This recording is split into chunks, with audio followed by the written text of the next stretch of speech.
Incoming!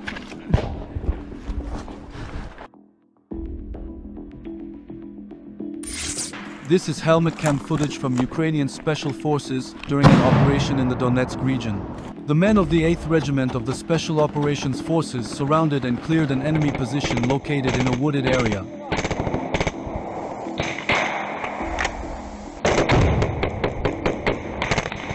It seems they surprised the Russians, who were unable to put up much resistance and became trapped inside their dugout, unable to fight back effectively.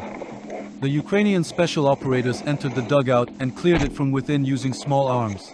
As a result of the operation, the SSO group eliminated 3 enemy personnel and captured radios and personal documents, which were later showcased.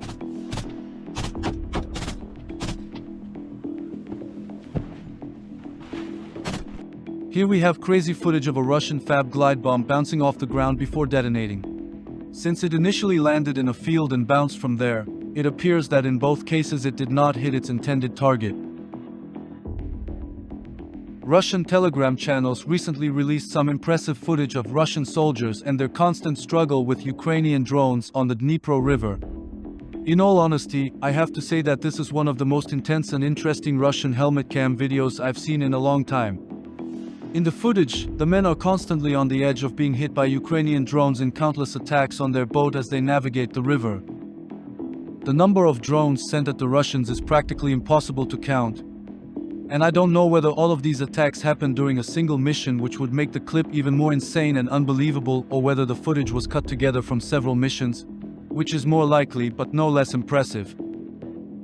Either way, the amount of luck these men had while avoiding all those drones is remarkable, especially considering they knew they could be hit at any moment, despite being armed with shotguns for protection and having electronic warfare systems installed on the boat. Driving on a river is basically like moving through one long fatal funnel with no cover or concealment, while being exposed from the flanks, the front, the rear and now, because of drones, also from above. Small arms fire, artillery, precision-guided munitions, drone drops, loitering munitions, and FPV drones can hit you at any moment. And because you're on open water, you're easy to spot from afar, making it almost impossible to avoid detection and incoming fire.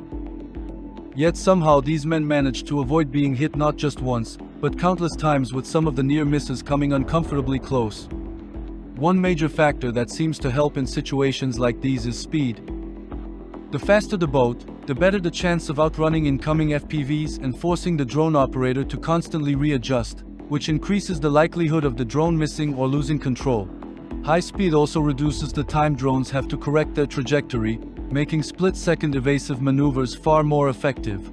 In a deadly funnel like the Dnipro River, speed becomes one of the few advantages these soldiers can rely on. However, only if their boats are fast enough, of course. What's also insane is that at one point in the video you can clearly see the men already had tourniquets strapped on, meaning they expected to get hit and wanted to be prepared to save valuable seconds if it actually happened. This shows the soldiers assume that sooner or later a drone will get through and at least injure one of them. Therefore, pre-applying tourniquets is a grim but practical step, essentially acknowledging that severe injuries are not just possible but likely, and that immediate self-aid might be the only thing keeping them alive long enough to reach evacuation. Once again, this shows us that war is hell. The MG3 is a pretty fearsome weapon, and right now it is used to clear a Russian trench. That is because it can be used both offensively and defensively in combat. Building on the legacy of its predecessor, it has already earned legendary status in certain circles. So let's take a closer look at the German MG3 in trench combat in Ukraine against Russian forces. This Brazilian volunteer, fighting in the ranks of Ukraine, is defending his position against a Russian attack in the Serebryansky forest. He is armed with an FN FAL, but in the background, we could already hear an MG3 sawing through the woods. The fighter joins his buddies at the MG3 position, and begins sending aimed shots with his rifle downrange toward the Russian positions. The intensity of the battle the men are currently engaged in can clearly be measured by the level of the combat noise and the high volume of fire. All of a sudden, a huge blast shakes the area. The men, however, remain calm and composed, a clear sign that this was certainly not their first rodeo.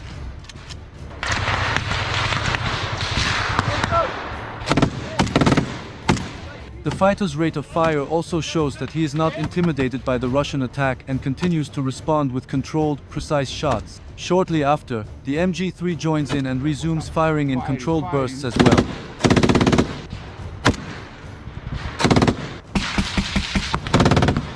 The Brazilian fighter now shifts position to cover a different field of fire.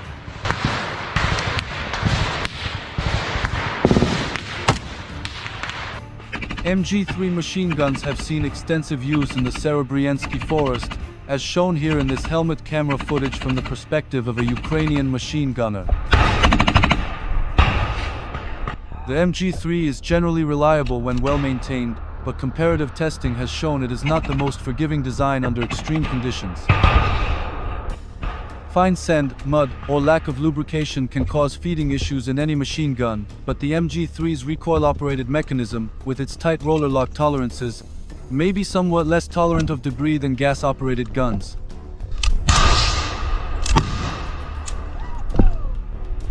The MG3 entered Ukraine's war largely through German aid, but Italy also provided an undisclosed number of its MG42-59 machine guns, an Italian license-built variant of the German MG3. Initially, many MG3 machine guns were likely issued to Ukrainian Territorial Defense Forces, or National Guard units, to bolster their firepower, since these formations had a mix of older Soviet and donated Western arms. The MG3 is robust, easy to keep running with basic training, and designed for rapid barrel changes. The cartridge it fires has reach and punch, able to chew through light cover and to damage unarmored vehicles. When a position needs to be held, an MG3 team can lay interlocking lanes of fire and make open ground very costly. But there are trade-offs. The MG3 fires fast, so fast that ammunition disappears quickly and barrels heat up in moments. Crews must work in short, controlled bursts, swap barrels on schedule, and manage belts and links with discipline.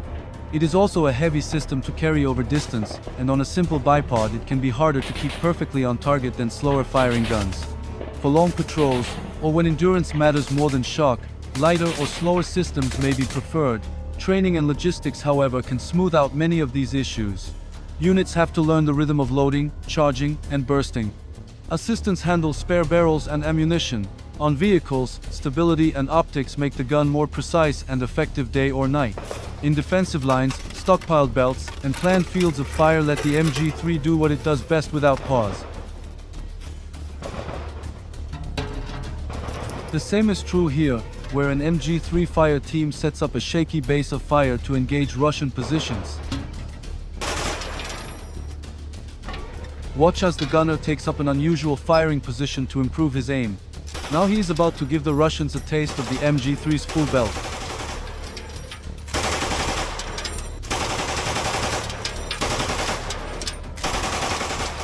If you like my work and want to support me, please leave a like and a comment.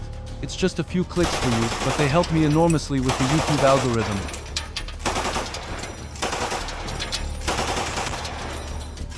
The fire is most likely harassment fire, intended to disrupt Russian positions and restrict their movement. Such fire is less about inflicting immediate casualties and more about keeping the enemy under pressure, lowering their morale, and limiting their freedom of action. The fire can vary in intensity, from sporadic bursts to a steady rhythm of shots. At one moment it may come as a sudden, isolated crack meant to unsettle, while at another it can settle into a repeated, methodical cadence that keeps defenders pinned down and on edge. The alternation between brief, unpredictable bursts and prolonged strings of fire is what makes it effective, never allowing the enemy to know whether they are facing a minor distraction or the opening phase of a larger attack. This time, however, the men show mercy and pull back after the belt is spent. We find ourselves in another situation with international fighters. Move! Move! They are about to clear a small house. Possible! In situations like these, this squad lets a fragmentation grenade do the work for them first. They then proceed to pour fire into the building through its doorway and windows. Inside right! Come on! The presence of Russian forces in the building is confirmed. There's Russians! There's voices inside! With Russian forces inside and the men's limited firepower on the outside, they have little choice but to clear the building from within. Inside the building, the troops have to contend with low visibility and cramped conditions as they attempt to get to the enemy. Once again, a grenade is the preferred weapon of choice. But before that, one of the legionnaires asks for confirmation of enemy contact again. Did you get contact? I could have swore I saw a cigarette. That's because, unlike the Russians, the men must make sure there are no civilians in the house. Throw another grenade or fucking Grenade! The grenade is thrown, and the men storm deeper into the house. Ah! Shoot, shoot! Go, go, go! In. I can't see. Clearing a house is a dangerous process that is both time and manpower intensive. To secure the assault, additional security elements are usually required to take up positions outside the building, protecting the storming soldiers from potential interference by enemy relief forces. Here we have a better view of the International Legion clearing a house. Lock. Once again, the assault is initiated with the use of a grenade. Davey, back. Back! Grenade! After that, the men get ready to open fire. Give him hell, However, son! after a few shots, one gun jams. That doesn't stop the rest of the squad from compensating for the loss by increasing their volume of fire.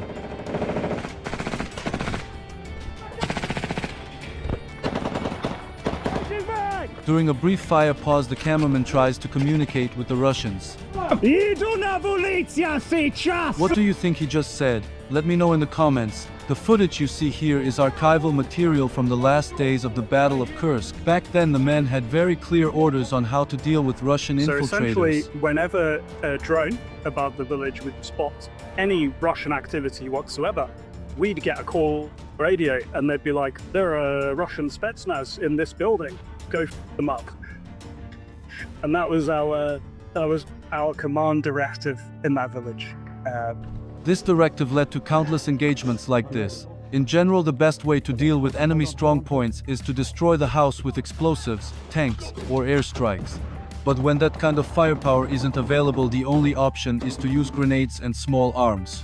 This is a very time-consuming process that often forces the soldiers to expose themselves in the open for extended periods, making them potential targets for drones and artillery. I'm so sorry, boss. The door blew back on me. As a result, the soldiers operate under constant stress and time pressure, which can lead to mistakes. However, this time the mistake was minor. The legionnaire merely misjudged the force with which the door was blown back at them. Also, no drones or artillery targeted them immediately, which gave them some time to operate freely in the open air. As you can probably see, the international fighters carried out countless such operations, almost all following the same pattern. That's not always the case, of course. But over time, certain standard operating procedures developed for particular situations. One common method, already mentioned several times, is to open the assault with a grenade followed by heavy fire to demoralize the defender and deny them any ability to respond to the attack. This approach also serves to push any surviving enemies deeper into the building, so the attackers can exploit the resulting gap and enter. Once inside, the fighting turns into close quarters combat, and the attackers are at least somewhat protected from aerial threats such as drones and artillery. It is nevertheless well known that the Russians will still respond with artillery even when friendly forces are engaged in close combat. This is the case because the Russians do not seem to view the tactical level in the same way as Western armed forces, assigning no priority to the survivability of individual elements. Some observers even go so far as to claim that the Russians appear to have no real concept of the tactical level at all, always starting instead from the operational level. While this certainly holds some truth, especially during the early stages of the war, the Russians have by now adopted their own set of small unit tactics aimed at achieving success on the tactical level, as their current modus operandi on the front line shows. Although they still pay little attention to the survivability of individual elements, they have nevertheless developed concepts and approaches that, at least in abstract terms, statistically increase the chances of getting a small portion of their troops alive to their objectives, where situations like the one we see here on screen then unfold.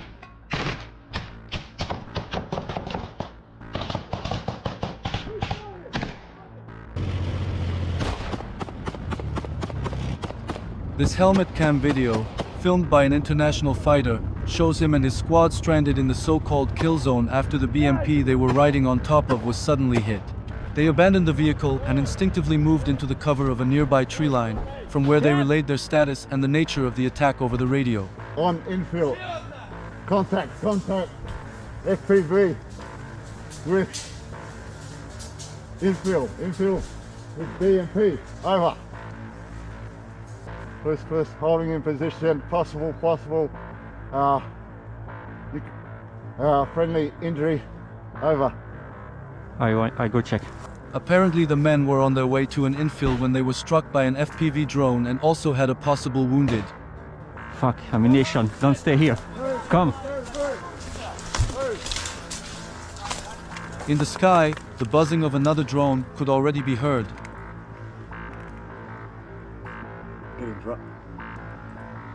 010 Alpha. This is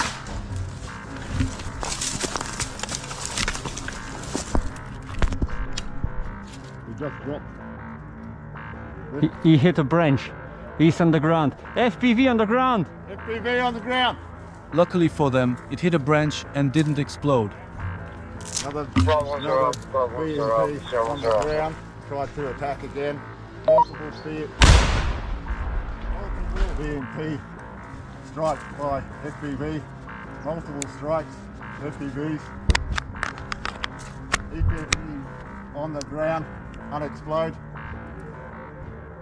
Infield, possible 300. However, the Russians kept striking the BMP to finally deprive the Ukrainians of their ride. It also appears that the unit became separated, which made conducting a battle damage assessment difficult. In the meantime, the soldier wearing the camera struggled with his radio, which was most likely damaged during the attack. Possible 300 with the infield team, unsure. They are split from us, tried to get up, tried to move them with us, but they moved to the left of us. Over. The men then set off to link up with their comrades to get the full picture of the situation and decide what to do next. Your guys good? 3 injured? Finish? Dead? Okay, dead? No dead. Okay, injuries. They can walk? Okay. Apparently they had 3 injured, all of whom were still able to walk, and luckily there were no fatal casualties. Wait here. 100 is okay. 3 injured. 3. Soon, the men encountered another problem. While giving a sitrep over the radio and reporting on the wounded, the Russians were also making their moves and adjusting to the situation, and then, this suddenly happened. We need to move. Okay, we move. Move! Artillery fire began zeroing in on their position, most likely directed by an observation drone. A sign that the men should move as soon as possible. It's probably Russian Mavic. And FPV drones also remained a danger, as the men were about to find out. FPV!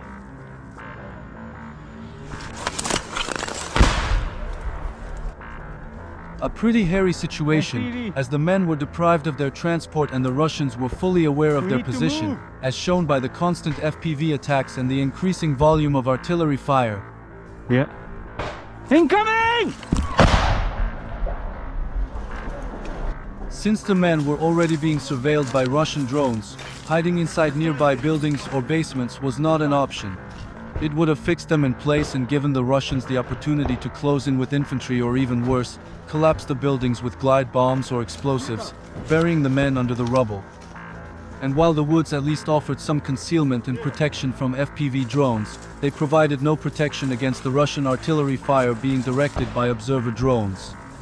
Being exfiltrated by another vehicle was also not an option because of the ever-present threat of FPV drones. It would have been far too dangerous to send another vehicle to pick them up. Not only could it have been hit during the mounting process, but even reaching the men in the first place was not guaranteed, as there was a high probability the vehicle would be struck by an FPV long before it ever got to them. So the men did the only thing they could in this situation: leave the kill zone on foot. A dangerous but unavoidable undertaking, because if hiding is not an option, movement becomes the only form of survival. Staying put would have meant certain death, either from FPV drones hunting them down or from artillery fire walking closer with every adjustment. Shoot!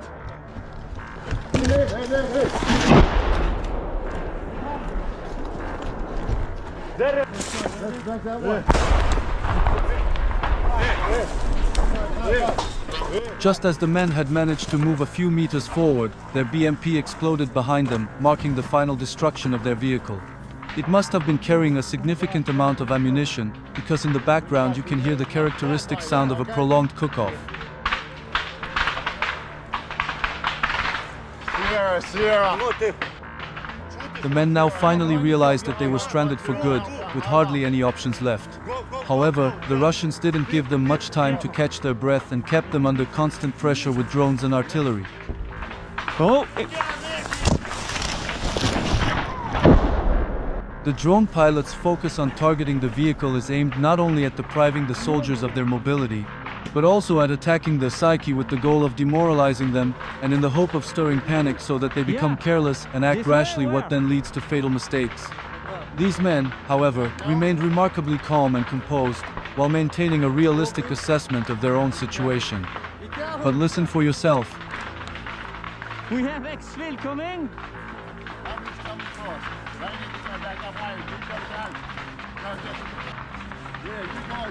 You guys go back. We're going to go this way. Position. Us two. We go position. You guys, go. Okay, push. It's open field, huh? It's open field. If we take FPV. Yeah. The men decided to split up again, which would make it harder for the Russian artillery to concentrate their fire on all of them. By dispersing, they reduced the risk of a single well-placed strike wiping out the entire group and increased their chances of slipping out of the kill zone in smaller, harder-to-track elements. It would also require more coordination for the Russians to target two smaller elements, and it might even raise the question of whether the effort was worth it at all, whether they might be better off switching to drones only. Of course, this is only speculation, but there is a certain logic behind it. It was also interesting that this was a mixed unit of foreign fighters and Ukrainian soldiers, and at certain moments the language barrier became a bit noticeable, even though overall they managed to overcome it quite well. Bravely, the men pushed forward across an open field, fully aware that they were an easy target for FPV drones there. But as one of them had already pointed out earlier, they had been targets the entire time anyway, and their only chance was to run until they could at least evade the drones long enough to find a safe place to hide. These images clearly show a situation with which most Western armies have so far gained little to no real practical experience. The Russians demonstrated quite effectively how to employ different types of drones in combination with artillery to find, fix, disrupt, and harass a mechanized element. Fortunately, it didn't come to a final finish, but this kind of scenario could very well become a reality for NATO forces in the future.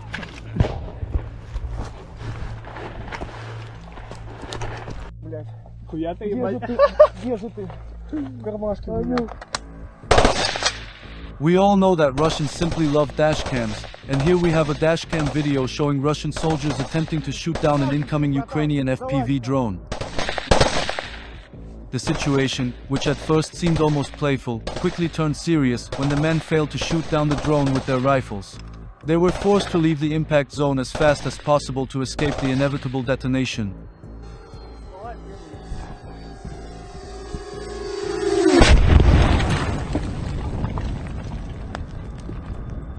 More lucky was this Ukrainian soldier, who managed to shoot down a Russian FPV drone targeting a friendly vehicle. The footage shows how the drone crashed just behind the vehicle.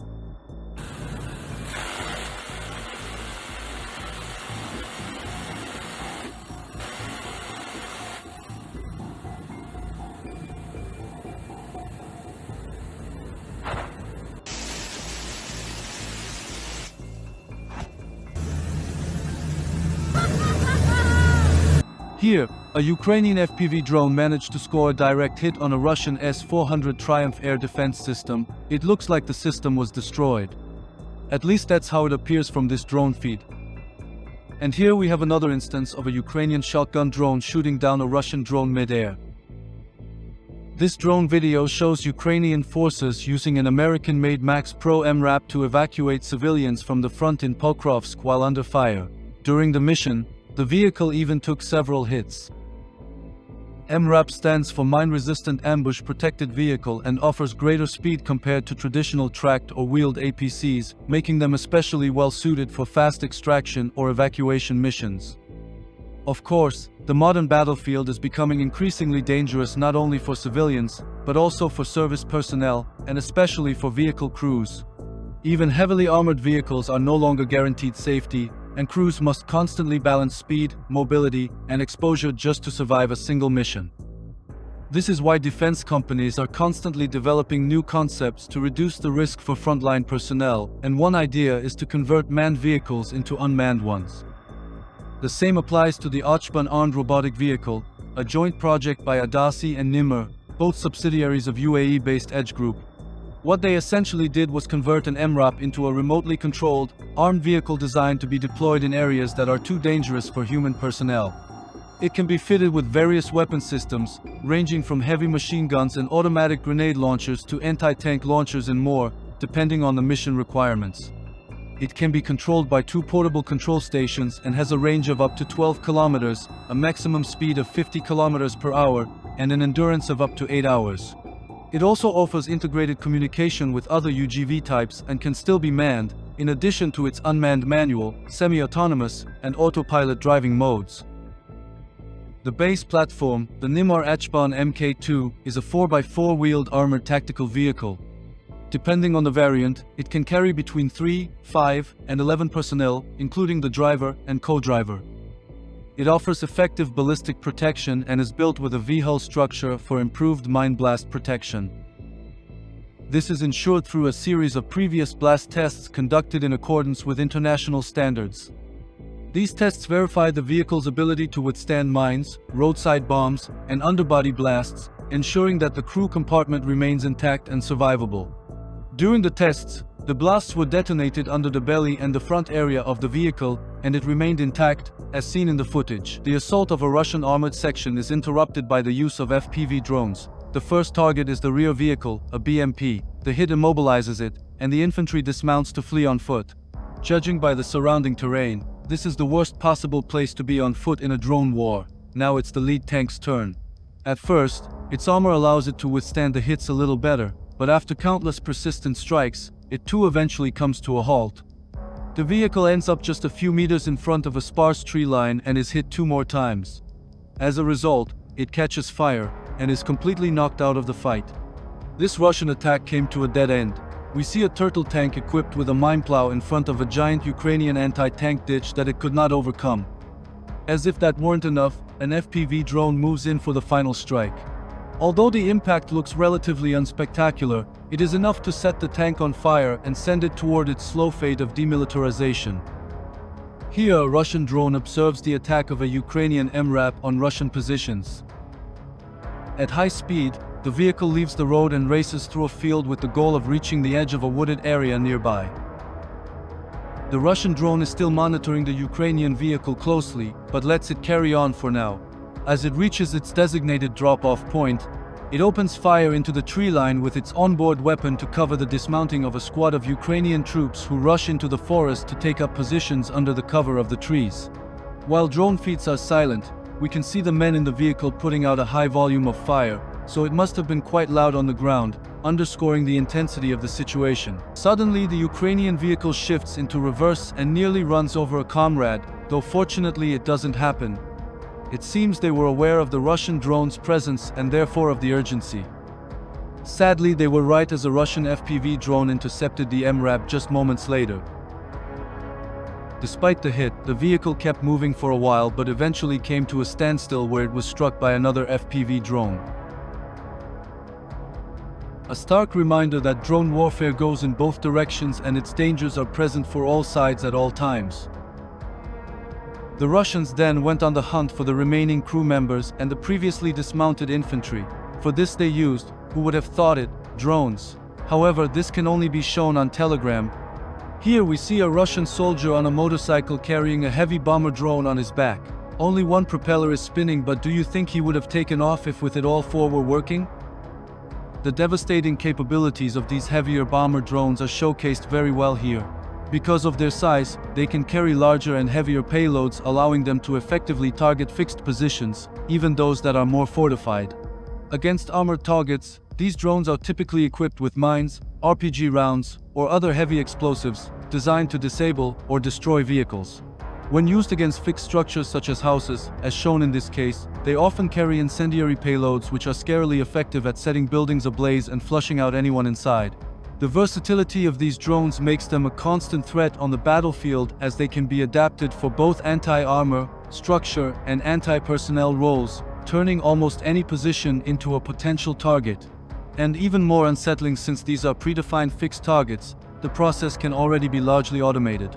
At this point, the drones only need to be manually rearmed and recharged by a human before their next flight. Additionally, the target coordinates still have to be set manually beforehand, but after that the rest could run on autopilot if desired. Here Ukrainian soldiers even equipped such a drone with a 155mm artillery shell. Yes, you're seeing that right, an artillery shell strapped to a drone. An expensive trick, given that these drones typically cost around $20,000. A standard high-explosive 155mm shell costs roughly $4,000 per unit, so this setup would cost at least $24,000. By comparison, precision-guided munitions like the M982 Excalibur can be substantially more expensive, with total operating costs approaching $100,000 per shell in 2022. So, if the improvised drone could even fly, it would still be significantly cheaper than the guided variant, although it would lack the same range and precision. I already drew attention to the concept of heavy quadcopter drones back in 2021, and the UAE was one of the first countries to present such systems with the QX series. However, unlike the Ukrainian variants, which are in fact modified agricultural quadcopters, the QX family is a military-grade series of drones specifically developed for dropping munitions. This video shows an interesting device. It lets Ukrainian soldiers view the feed of an intercepted Russian drone that was meant to hit their position but is now being forced to crash in a controlled manner. This is a rare depiction of electronic warfare in action, something that usually occurs outside the visible spectrum. Чи заглушил реп, походу, чи що? Уже на то падает. Падает. Да, упал. Ха! Класс!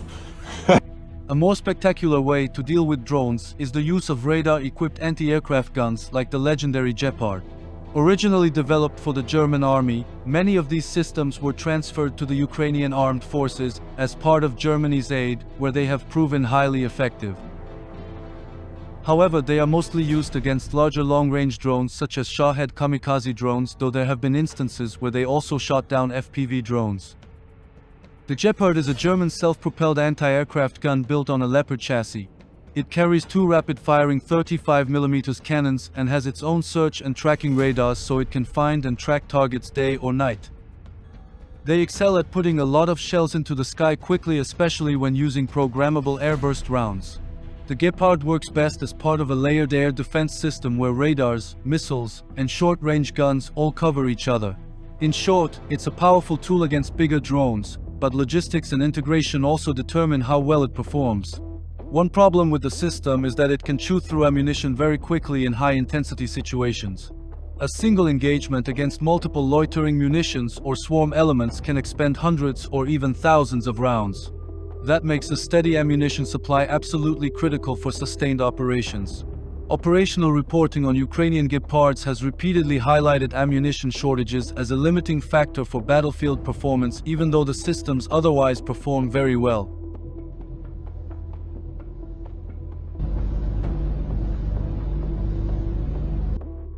The answer to this is the Skynex anti-air defense system, a new anti-aircraft gun that uses the same basic approach but offers advanced capabilities and a larger ammunition supply. Here we witness this system shoot down 6 Russian Shahed drones in quick succession. Skynex is a modern, modular short-range air defense system built by Rheinmetall. It combines search and tracking radars with rapid-fire 35mm Oerlikon revolver guns and can be linked to short-range missile effectors. In other words, it brings sensors and shooters together in a plug-and-play package. The system is designed to detect small targets at tactical ranges. Published figures put detection of a 1 square meter target out to roughly 30 kilometers, and it uses programmable airburst 35mm rounds to shred loitering munitions and larger UAVs before they reach their aim point. One of the short-range missile systems that can be linked to the Skynex system is the Skynight missile system developed by Halcon, a subsidiary of Edge Group. It is a medium-range air defense system that can detect and engage incoming artillery, mortars, rockets, and missiles at ranges of up to 10 kilometers, making it a fully fledged missile-based CRAM system. It consists of a control node with centralized engagement control, multi-sensor units providing combined surveillance and tracking functions, and 4 missile launchers, each loaded with 60 missiles. The missiles themselves were fully developed in the UAE. The system is able to select the best possible defensive option for incoming threats, and Skynight is capable of tracking and neutralizing up to 80 incoming targets at the same time. One launcher can fire up to 20 missiles in 4 seconds, providing protection for static assets as well as conditional protection for mobile and mechanized forces. Additionally, up to 4 Ryan Metal Mach 3 revolver cannons you saw earlier in action can be integrated into the system, making it one of the world's most capable short-range air defense systems. Here's an interesting clip showing a German automatic grenade launcher known briefly as the Gramawa in action. That odd-sounding acronym stands for Grenade Machine Weapon, abbreviated GMW. It is the German equivalent of the American Mk19 automatic grenade launcher and fires 40 by 53mm grenades. Doctrinally, the roughly 80 kilograms weapon is operated by a 3-man crew and can fire about 300 rounds per minute. Here, however, the crew appears to have been reduced to 2 men. After firing from deep inside the room to present as small a silhouette as possible, the men then move to conceal their position again, making it harder for the Russians to reconnoiter the site and to surgically strike it with precision munitions such as FPV drones. It's not a 40mm grenade launcher, but here we see the effect and impact ballistics of a heavy, crew-served static weapon in action against a Russian position. We can also see an entire group of Russian soldiers out in the open, fleeing the area to avoid being hit by the heavy-caliber machine gun. Luckily for them, they appear to have been engaged from long range, so the dispersion of the rounds was quite high.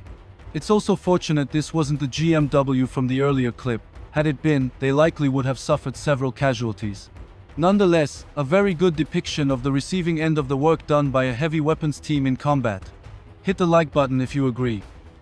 What you see now is GoPro footage of a small Ukrainian unit conducting a mechanized assault on Russian positions with an infantry squad and a BTR-4 IFV. The men quickly dismount and storm toward a tree line in front of them, while the infantry fighting vehicle provides covering fire with its 30mm 2A72 cannon. What makes this clip different from other mechanized assault videos is that the BTR-4 isn't just acting as a battlefield taxi, but keeps advancing alongside the infantry to support their assault. The BTR-4 is a domestically produced infantry fighting vehicle derived from the Soviet BTR family, but it differs in many ways.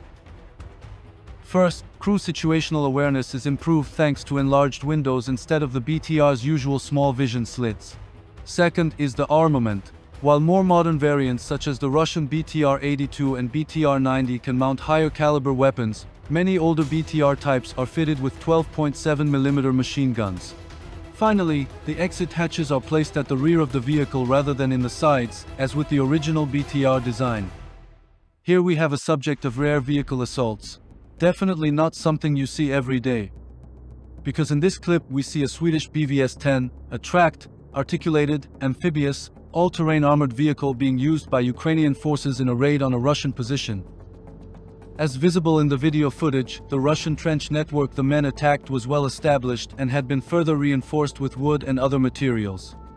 Although it initially looked like a routine assault, several indicators suggested the operation was intended more as a raid. First, the Swedish tracked vehicle remained at the trench and did not leave the area immediately after dropping off the soldiers. Second, the soldiers carried heavy explosives into the trench, which might make you start to wonder what they planned to do next. Also, the soldiers did not sweep through the trench to clear it meter by meter with grenades and small arms, as we usually see in such videos. Instead, they covered a wider area to provide security for the vehicle and for the men carrying the explosives. As mentioned earlier with buildings, trench clearing operations are also a complex, painstaking, and time-consuming process that every soldier would prefer to avoid whenever possible. For that reason, the preferred solution is often simply to blow enemy strong points apart with explosives and to treat trench systems the same way. This reduces the soldiers' time on target, so they don't have to expose themselves to enemy countermeasures such as artillery or drones for long. The downside, however, is that the transport vehicles must remain on the position to enable a rapid exfil after the explosives are in place. That makes the whole procedure highly dependent on the survivability of the transport. If the vehicle is hit, the soldiers would be stranded in a trench now packed with explosives. After the charges were successfully in place, the soldiers exfiltrated in a coordinated manner. Luckily for them, they were fast enough. The BVS-10 was still there and operational, ready to carry them out of the hot zone. While the BVS-10 is a Swedish-made vehicle, the one you see here was donated by either the Netherlands or the UK, since both countries operate them and supplied units to Ukraine. In total, Ukraine received 48 of these vehicles, but we haven't yet seen extensive footage of their use like in this clip. All in all, this raid seems to have been pulled off very smoothly and fluently, and even the exfil didn't look all that troublesome. Meanwhile, a Ukrainian observation drone recorded the detonation and confirmed the target's destruction. After the successful mission, the vehicle moved to a concealed storage point inside Ukrainian-held territory, and the men dismounted apparently without casualties. However, one soldier sustained minor wounds. Not all BVS-10 vehicles are so lucky. Here, for example, we see the front half of an abandoned BVS-10 being targeted by two Russian FPV drones. Both drones strike one after the other. A Russian observer drone films the entire sequence from outside, clearly capturing each hit. Here we have more Russian footage of another abandoned BVS-10 being hit by two Russian FPV drones again in quick succession. An observation drone is also in this case documenting everything from a safe distance. Swedish-made armored vehicles are generally heavily armored and can withstand a lot of hits, as shown in this Russian drone feed. In it, a Swedish PBV-302 IFV is chased by a Russian drone swarm across an open field and is hit a total of 5 times before coming to a standstill. At the start, the vehicle is hit directly twice, but nevertheless manages to escape the FPV drone that is showing the feed. Just as the drone lowers its altitude to gain an angle for a crash into the IFV, the vehicle builds up speed and drives away after shrugging off the first 2 hits with no visible damage. However, in the distance, we can see it being hit by a third FPV drone. Although the hit initially appeared to have no effect, we can now see smoke rising from the vehicle, at first only a little, and then suddenly significantly more smoke becomes visible. After driving a few more meters, a fourth FPV drone hits the rear of the vehicle, immobilizing it, but it kept rolling for a few more meters before finally stopping. The crew quickly began to abandon the already burning immobilized IFV when a fifth drone struck the vehicle that had come to a stop. The PBV detonated and the observer drone also crashed into the scene, ending its feed. Further proof of the remarkable engineering of Swedish combat vehicles is this abandoned CV-90 in which a Russian FPV drone flies and detonates. The already heavily damaged vehicle withstands the internal hit and is not ripped apart immediately, so the Russians dispatch another FPV drone to strike it from the outside this time. While this hit is also absorbed well by the CV-90, it has now started to burn. Apparently this drives the Russians so angry that they dispatch a third FPV drone determined to finish off the vehicle for good. The operator approaches the vehicle and searches for the best spot to strike to ensure the vehicle's destruction. After considering his options, he lands the drone inside the vehicle again and detonates it. Do you think they're happy with the outcome this time?